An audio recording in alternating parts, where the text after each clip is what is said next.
April 7th, 2026. The Indiana Fever just launched their primary offensive in the free agency battle. This is how true champions operate. They've extended that core qualifying offer to Kelsey Mitchell. Lexi Hull gets the restricted offer. Both athletes are returning. Honestly, Indiana is exactly where the heart is. Sticking in Indiana with Caitlin Clark is the play. It's better for my career and my new cosmetics brand. I'm staying right here. Sports Illustrated just dropped an article. Grant Young says Indiana is winning free agency. The report continues.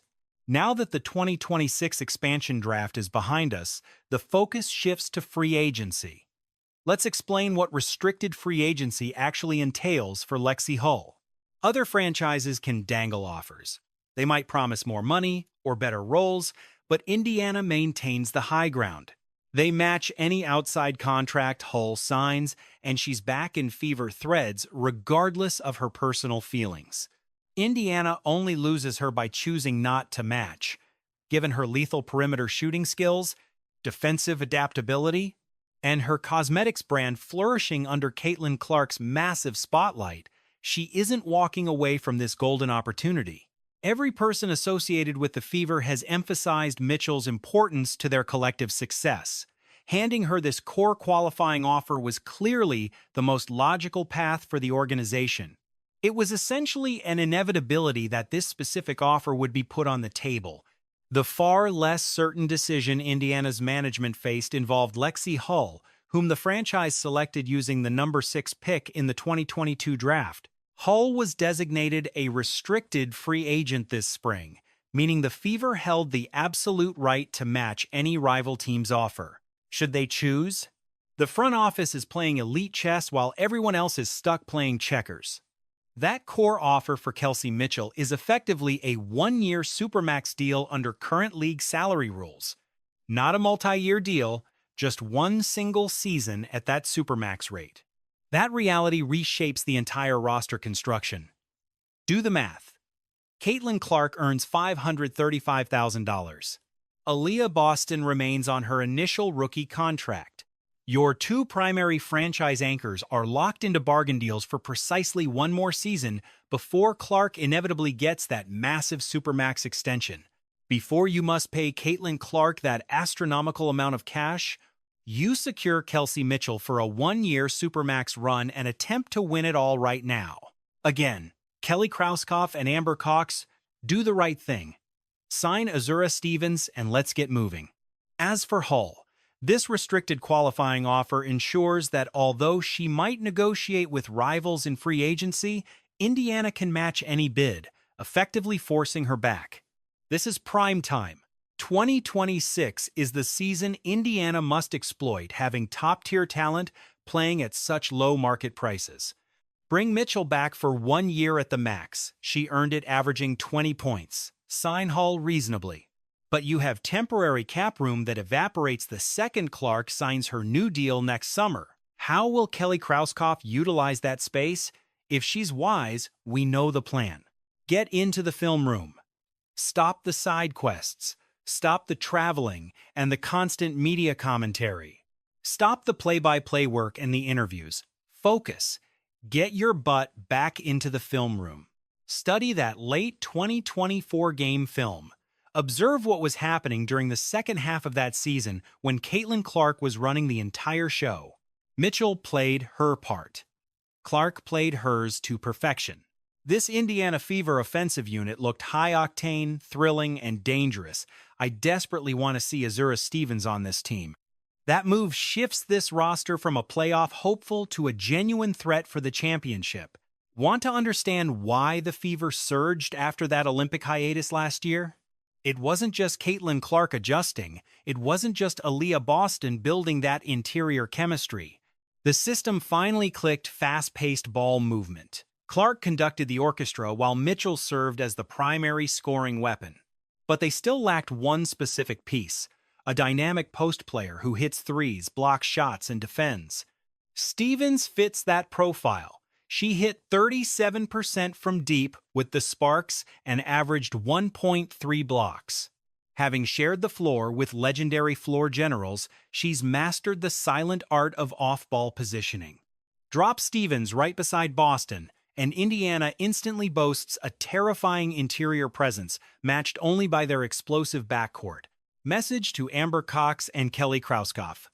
Tell Stephanie White to step aside and let greatness happen. You are causing quite the stir right now. Let's dive into these wild fan reactions. Has any word gotten out about Lexi's contract numbers? Rising wages are making cap management a complete nightmare lately. Plus, maintaining a 12-person roster was a feat this Fever squad couldn't have pulled off a year ago. This is raw, unfiltered hoops talk. But looking at Sophie's situation makes me want to break down. Listen, Clay Peterson, you've only got one shot at a core offer each year. No news on Sophie. That core tag defaults to a Supermax deal, though she could sacrifice some cash if management agrees. Think of that qualifying offer as a starting point. The Fever can still hammer out a totally different deal. Let me be blunt with Stephanie White. The offensive masterclass we saw after the Olympics is the only roadmap. Clark orchestrating the screen, Mitchell hunting the perimeter, Boston punishing the paint, and Hull stretching the floor wide. That lethal offensive engine pumped out 108 points per 100 possessions during those final 12 contests. We are talking top-tier scoring. The biggest blunder White could make is trying to fix what isn't broken. Forget over-engineered plays. Don't force this to be Kelsey Mitchell's show just because she has the tenure. Resist the urge to tweak the lineup just to leave a mark. Just study the tape from late 2025. Witness the sheer rhythm of that unit. See how Clark's magnetic presence gift-wrapped open looks for Mitchell and Hull. Observe Boston devouring second-chance points and easy feeds. Now, imagine that same chemistry bolstered by even stronger talent. One would certainly hope. Aren't we looking at a simple one-year arrangement here? It's puzzling why she'd pass up long-term security elsewhere. Just ink the deal, Kelsey. Don't break this brotherhood. To the crew and Kelsey. Who are we chasing in the open market? Please, let's maintain this core. The fan base is absolutely starving for tip-off.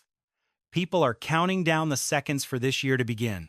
Brilliant strategy. You simply cannot let a 20-point-per-game bucket-getter vanish when a championship is within reach. Seize it. With Caitlin Clark pulling in a mere $535,000, I'd take that small paycheck any day. While Caitlin Clark remains on that bargain $535,000 deal, the window to win is wide open. Drop your takes in the comments, smash that like button, spread the word, and hit that subscribe icon immediately. Your support means the world. Catch you in the next one. Stay smooth and keep it moving. Here is the classic pitfall for fresh coaches, trying to micromanage every single player's personal highlight reel simultaneously. They'll start force-feeding Mitchell isolation plays and demanding Boston settle for static post-up touches. These intricate, multi-layered schemes aimed at involvement are exactly how you waste a talent like Caitlin Clark. Stop designing the game around her. Just hand her the rock and let the madness unfold. Mitchell doesn't need scripted sets. She just needs to be locked and loaded when Clark exploits a screen and fires a cross-court bullet. Hull's fine without more touches. Her job is to camp in the corner, forcing her defender into an agonizing dilemma: stop Clark's drive or concede the three. The blueprint is straightforward. It's effective. For the love of the game, do not overthink this. Let's tackle the massive question haunting every Fever fan's mind right now. What is the real deal with Sophie Cunningham? Indiana is restricted to a single core designation annually, and they've already committed that to Mitchell. Cunningham is hitting the open market. She's free to walk into any locker room she chooses, and Indiana holds zero leverage to keep her. Sure, a reunion is possible, but it hinges on market demand and whether Cunningham values a ring over a massive paycheck. While she's a 31% threat from deep, her real worth lies in that gritty defense and veteran mental toughness. A swarm of suitors will be knocking on her door. Indiana has to do some very cold, hard math here.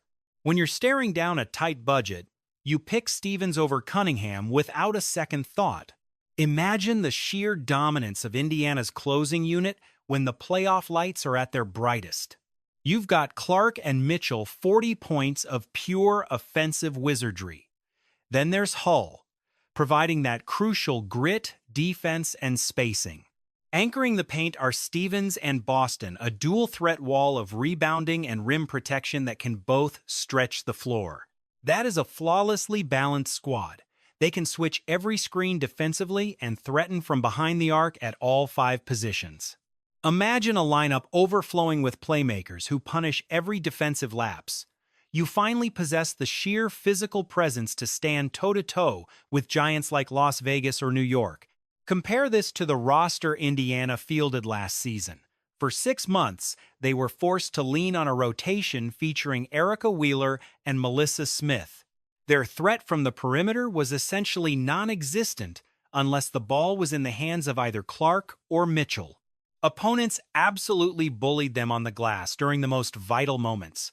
Reaching the postseason was a nice story, but they never posed a legitimate danger to the heavyweights. Integrating Stevens into this powerhouse unit featuring Clark, Mitchell, Boston, and Hull transforms them into a squad capable of hoisting the gold. Ultimately, the entire situation boils down to one simple truth. Management figures Kelly Krauskopf and Amber Cox face a pivotal choice today, not when the bargain bin is empty in midsummer or after the premier talents have vanished. At this very moment, you have a generational icon like Caitlin Clark playing on an entry-level salary for exactly one more season. The financial books are wide open to secure a genuine third superstar. Meanwhile, your coach just needs to stay out of her own way and execute a proven blueprint. You are riding a massive wave of playoff energy while commanding a fan base that is more obsessed than ever before. This is no time for playing it safe. Forget the notion that simply waiting for younger players to improve will bridge the gap. Stop obsessing over every penny and worrying about potential tax penalties that won't even matter for another 2 years. Now is the moment for total aggression. You go out and you sign Azura Stevens. Solidify that starting rotation immediately. Give Stephanie White the tactical weapons required to actually hunt for a championship trophy. Because by next summer, Clark will command a massive Supermax deal. Your financial wiggle room will vanish, and this golden window will slam shut. The period of dominance in this league is far more fleeting than people realize. Franchises that hesitate or tell themselves they can wait until next year often lose forever. Teams that value a clean balance sheet over elite talent are the ones that watch other people lift the trophy. They eventually see their superstars grow bitter while rival organizations reload and leave them in the rearview mirror. Indiana has played their cards perfectly so far. They landed Clark, secured Mitchell, and ensured Hull's return to the fold. A legendary dynasty is within reach if they have the guts to finish the construction. However, blueprints don't win titles, structures do. You need a full deck to win big. As of today, the Fever are precisely one piece away from a flawless roster. The executives are aware. The coaching staff feels it. You can bet the players are whispering about it in the locker room. Caitlin Clark didn't join this franchise just to participate in an opening round exit. Kelsey Mitchell didn't sign a 12-month extension just to run back a flawed experiment. Aaliyah Boston didn't evolve into a dominant interior force just to sit on the sidelines while other cities host parades. For the leaders, Krauskopf and Cox, the crossroads is remarkably clear. Are you crafting a team designed to participate, or one designed to dominate? Just being competitive is the easy path. That's when you just keep the core together, sprinkle in some bench warmers, and pray that another year of growth miraculously solves everything. You might rack up 45 victories and snag a decent seed. You might even win a series if luck strikes. But true glory requires a killer instinct. Winning demands the realization that you have a once-in-a-century talent in Caitlin Clark and a rapidly closing window on her rookie deal. It means pulling the trigger on a move that would make every other front office in the league tremble with fear. That move is Azura Stevens. She is on the market. She slides in perfectly. She is the catalyst that turns good into historic. If Indiana refuses to pull the trigger, a rival will. The Aces will move mountains to find the necessary funds. New York will find a way to make the numbers work, or Dallas will sell her on being the final ingredient for their own ring. And Indiana will be left staring at the ceiling next season, mourning a ghost of what might have been while Stevens shines elsewhere. They will drop vital series because they lack the size and raw strength to battle the league's elite frontcourts. They will squander a precious year of Clark's athletic peak because they were too timid when they should have been fearless. Don't let history repeat itself. Execute the plan. Secure Stevens. Capture that championship while the stars are still aligned. Because 2 years from now, when Clark is making over $1 million per season and your budget is stretched thin, you'll hate yourself for being cautious today. You will look back at this crossroad and understand that this was the shot. This was the moment you could have built an unstoppable juggernaut. So, which path will it be?